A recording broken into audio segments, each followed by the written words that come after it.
দেশি বিদেশি ঋণের যথাযথ ব্যবহারে সতর্ক রয়েছে সরকার বলে জানালেন পরিকল্পনা মন্ত্রী আব্দুস সালাম।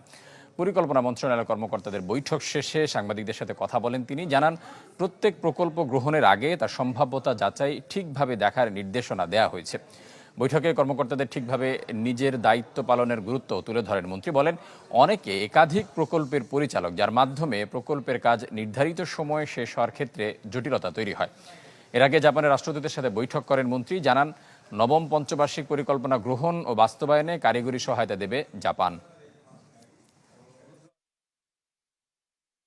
সমস্ত অর্থই সুষ্ঠু ব্যবহার করতে হবে।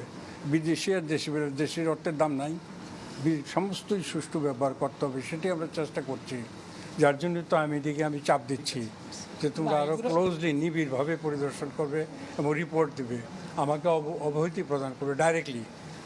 যে জায়গায় মনে হচ্ছে যে